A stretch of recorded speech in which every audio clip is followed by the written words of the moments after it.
ഇതെങ്ങനെയാ ഉണ്ടാക്കാം? ഉപ്പ് നോക്കാം. ഇതിലിപ്പോ ഉപ്പ് നോക്കാം, എരിവ് നോക്കാം. ഉപ്പ് നോക്കട്ടെ, ഒരു മിനിറ്റ്. ഇതൊക്കെ മുന്നിൽ നിൽക്കണം. അത് തിന്നാൻ പറ്റാത്ത പോലത്തെ ഒരു അവസ്ഥ തോന്നണം. ആ പൊടിയുടെ രസം അങ്ങനെയൊക്കെ നിന്നോട്ടെ. അത് ഇതിൽ ഇളക്കുമ്പോഴാണ് പാകത്തിനാവാ. ഇതിപ്പോൾ മണ്ണ് വാരി തിന്നണ പോലെ തോന്നും. ഇളക്കി കഴിഞ്ഞാൽ പിന്നെ കൊതിയാവും. ഞാൻ ഇളക്കാം. ഞാൻ കൈ കഴുകി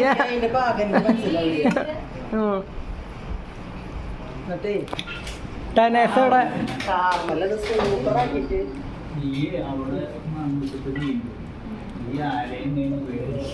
ഓ തുടങ്ങി. ആരുടേതെങ്കിലും സമ്മാനം മേടിക്കേണ്ടെങ്കിൽ സമ്മാനം. കാർമൽ ഇതിങ്ങനെ പേസ്റ്റ് ആക്കിയില്ലേ? ഹൈ എന്താ കൺസിസ്റ്റൻസി. ഉരുളൻകിഴങ്ങ് പുഴുങ്ങുമ്പോ ഒരു കാര്യം ശ്രദ്ധിക്കണം. ഇത് ഞാൻ ഇളക്കട്ടെ കുറച്ച്. അതിൽ നോക്കിയിടണമെന്ന് ഞാൻ പറഞ്ഞില്ല. ഇതിനോട് ആക്രാന്തം കാണിക്കരുതല്ലേ? കുഴച്ചുണ്ട്. അത് തന്നെ പിന്നെയുണ്ടല്ലോ, ഈ ഉരുളൻകിഴങ്ങിനെ പുഴുങ്ങിയ വഴിക്ക് ചൂടാറുന്നതിന് മുന്നേ ഇങ്ങനെ കുഴക്കണം. അല്ലെങ്കിൽ അത് പിസിടി ഇങ്ങനെ ക്ലംസുകൾ വരും, കുഞ്ഞു കുഞ്ഞു കട്ടകൾ. അപ്പൊ അതിലൊന്നുമില്ല. ഇത് ക്ലീൻ കട്ടയായിട്ട് ഇരിക്കണത് നമ്മൾ ചൂടോട് കൂടി ചെയ്ത കാരണം. അപ്പോൾ ചെറിയ ചൂട് സഹിക്കാനുള്ള തയ്യാറുണ്ടാവണം. ഉണ്ട പിടിക്കുമ്പോൾ നമ്മൾ ചൂട് പിടിക്കാൻ പാകമായി നോക്കട്ടെ.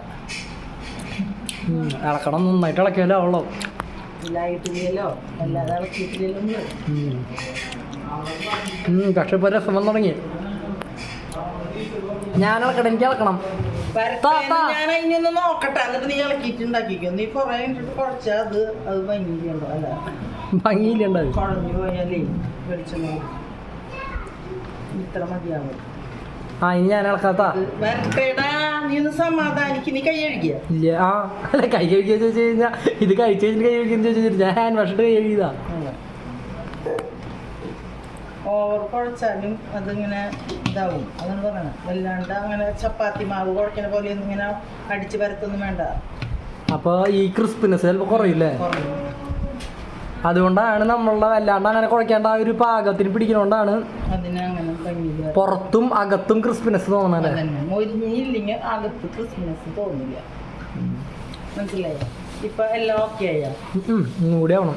പൊടി രസം കിട്ടുന്നുണ്ട്. കുറച്ചും കൂടി ആയി കഴിയുമ്പോൾ എങ്ങനെ രണ്ടും കൂടി ഇതിന്ന് വേർതിരിച്ചറിയാൻ പറ്റാത്ത പോലെ. 1 കിലോ പുഴുങ്ങിയില്ലെന്ന് വിചാരിക്കും. ഇപ്പൊ പാകായി, ഇതൊക്കെ പാകായി. അതല്ല, അപ്പൊ നമുക്ക് പോരായിട്ട് പിന്നെ പുഴുങ്ങാൻ പോണം. ഇത്തിരി ബാക്കി ഉണ്ടായാലും ഇതിപ്പോ കളഞ്ഞാൽ പോലും നമുക്ക് എന്താ. ഇത് വേറൊരു കാര്യം അറിയുമോ എനിക്ക്? ഈ സാധനം ഇങ്ങനെ ഇട്ടിട്ട് പരത്തിയിട്ടേ വറുത്തെടുത്തു വിചാരിക്കും. ഭീകര ടേസ്റ്റാണ്. ഫ്രഞ്ച് ഫ്രൈസ് ഒക്കെ ചിലവർ അങ്ങനെ ഉണ്ടാക്കാം. ഇത് ഫ്രഞ്ച് ഫ്രൈസ് ആയിട്ടല്ല, ഇങ്ങനെ മാഷ് ചെയ്തിട്ട് ഇങ്ങനെ ആക്കിയിട്ട് വറുത്തെടുക്കും, വട്ടത്തിലാക്കിയിട്ട്. നല്ല ടേസ്റ്റാണ്. അത് ഇതിൻ്റെ കൂടെയൊക്കെ സ്റ്റേക്കിൻ്റെ കൂടെയൊക്കെ കഴിക്കും. ബീഫ് ഇങ്ങനെ വെറുതെ പുഴുങ്ങിയിട്ട് ഇങ്ങനെ മുറിച്ച് തിന്നണമെന്നില്ല ആൾക്കാർ. ഇനിയിപ്പോൾ ഇതിലിപ്പോൾ നമ്മൾ നോക്കിയിട്ട് പെട്ടെന്ന് നോക്കാണ്ട് ഉണ്ടാക്കി തുടങ്ങിയെന്ന് വിചാരിക്കും. ഉപ്പ് ഇത്തിരി കുറവുണ്ടെങ്കിൽ നമ്മൾ മുട്ടയിൽ ഇത്തിരി ഉപ്പിട്ട് അടിച്ചാൽ മതി. ഇനിയിപ്പോൾ നമ്മൾ ഇത്തിരി മുന്നിൽ നിന്ന് എന്തുണ്ടാവുക, ബ്രെഡ് ക്രംസും മുട്ടയൊക്കെ വരുമ്പോൾ ഇതിലെല്ലാം ഓക്കെ ആയിട്ട് വരും. നല്ല ഗുമ്മായി ഇല്ലേ? ആ ഒരു പരുവം കറക്റ്റ് നോക്കിയില്ലെങ്കിൽ ഞാൻ പറയണത് ഇതാണ് ഇതിൻ്റെ ഒരു അളവ്. അതായത് ഈ ബീഫും ഇത് നമ്മൾ വേർതിരിച്ചറിയാൻ പറ്റരുത്. ഇത് നിൽക്കുമ്പോൾ ഇങ്ങനെ ഇങ്ങനെ കിട്ടണം. ഒരുപാട് ഉണ്ടാവണം. ഉരുളൻകിഴങ്ങ് ഉണ്ടെന്ന് തോന്നില്ല നമുക്ക്. കണ്ടാ അതന്നെ മനസ്സിലായി. ശരിക്കും ഈ സാധനം തന്നെ തിന്നൂടെ? ശരിക്കും എന്തിനാ കട്ട്ലറ്റിൻ്റെ ആവശ്യം? ഇതിലിപ്പോൾ എല്ലാം വെന്തതല്ലേ? എല്ലാം വെന്തതാ. ഒരു മൊരിയലും കൂടി എനിക്ക്. പക്ഷെ ഇത് ഭയങ്കര ഇഷ്ടാ. ഇത് നല്ല ഇങ്ങനെ ഇഷ്ടം. ചോറിനോട് കുഴച്ച് പിടിക്കുമ്പോൾ എന്ത് രസം അറിയും. ഇതിനെ എടുക്കാം, കയ്യിൻ്റെ ഉള്ളിലേക്ക് ചതയ്ക്കാം. ഷേപ്പ് വേണമെങ്കിൽ ഷേപ്പിലെടുക്കാം. ഇത്ര കനത്തിലുണ്ടാക്കണതാണ് നല്ലത്. അപ്പൊ സൈഡും മൊരിഞ്ഞ് കിട്ടും, നടുവിൽ ബൈറ്റും കിട്ടും, ഉള്ളിലും കിട്ടും. ശരിക്കും ഞാനേ ഇത് നമ്മള് വേവിക്കുമ്പോ എന്തുണ്ടാവും, ഇത് ഒന്നും കൂടി ഇങ്ങനെ പൊന്തി ഒരു പാകത്തിനാണ്. ഇത് ബ്രെഡ് ക്രംസ് ഒക്കെ ഇങ്ങനെ ഇറക്കി വയ്ക്കുക, മുട്ട അരിച്ച് വയ്ക്കുക. നിനക്കുള്ള അത് മാത്രം ഉണ്ടാക്കണം. മാത്രം ഒരു 2 കൂടി താ, എനിക്ക് തിന്നണ്ട. അളിയനിത് സ്വപ്നം കണ്ടിട്ടോ ഇരിക്കണ്ടാവാ.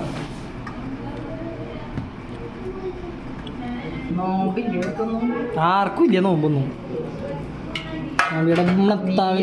നോമ്പ് വീടിച്ച ആള് മമ്മി തിന്നണില്ലല്ലോ. ഞാനിതാണ് തിന്നണില്ലേ? പിന്നെ കുഴപ്പം. ഞാൻ പണിയെടുത്താ നിങ്ങൾ തിന്ന. അതാണ് ഇപ്പോഴത്തെ കഥ. യെസ്. ഈ ഒരു അളവിലുള്ള ഉണ്ടി എടുക്കാം. അതിനകത്ത് ഇങ്ങനെ വയ്ക്കുക. കാർമല ഒരെണ്ണം മതി, ഒരു മുട്ട. അല്ലെങ്കിൽ നമുക്ക് പിടിച്ചാലോ കാർമല വറുത്താൽ മാത്രം മതി എന്നുള്ള പോലെ ആക്കണം. പക്ഷേ ബ്രെഡ് ക്രംസിൽ മുക്കരുതിട്ടാ. ബ്രെഡ് ക്രംസിൽ മുങ്ങിയ ബ്രെഡ് ക്രംസ് നനഞ്ഞു കഴിഞ്ഞാൽ പിന്നെ മമ്മിക്ക് അപ്പം പിന്നെ ഇങ്ങനെ ഒരെണ്ണം മതി, ഒരെണ്ണം. അതിനൊന്നും മുളടിച്ചു. ഇത് ഭംഗി ഒത്തിരി കുറഞ്ഞാലും ടേസ്റ്റ് കൂടാൻ ഈ ഷേപ്പ് നല്ലതല്ലേ? കൈപ്പുണ്യം കിട്ടാൻ ഇതാവില്ല നല്ലത്. അല്ലടാ, ഈ വലിപ്പാണ് നല്ലത്. ഇത്തിരി കൂടി വലിപ്പമായി എന്ന് വെച്ചാലേ ഉള്ളിലൊന്നും കറക്റ്റ് ചെയ്ത് വരില്ല. രണ്ടെണ്ണം തിന്നാലും രണ്ടെണ്ണം ഒരാൾ തിന്നാലും അതിന് ഈ വലിപ്പത്തിലുള്ളതാണ് മമ്മിക്ക് ഇഷ്ടം. എനിക്കിഷ്ടം. അല്ലെങ്കിൽ എന്തിട്ടാന്ന് വെച്ചാൽ വലിപ്പം ഉണ്ടാവും, പക്ഷെ ഉള്ളിലൊക്കെ ഒരു സുഖം ഉണ്ടാവില്ല. അപ്പൊ ഇത് ഈ ഒരു കുഞ്ഞൊരു ചെറുനാരങ്ങയില്ലേ, അല്ല ഒരു ചെറുനാരങ്ങയാണ്. കുഞ്ഞ് കോഴിമുട്ട, നാടൻ മുട്ടയൊക്കെ ചെറുതായ പോലെ ചപ്പാത്തിയുടെ ഉണ്ടാവും. ചെറുനാരങ്ങാന്ന് പറയുന്നത് ആ ഒരു വലിപ്പം. പിന്നെ വറുത്തെടുക്കുക ബ്രെഡ് ക്രംസ്. മുട്ട ബ്രെഡ് ക്രംസ് വറക്കാം. ഗിൽ ജിൽ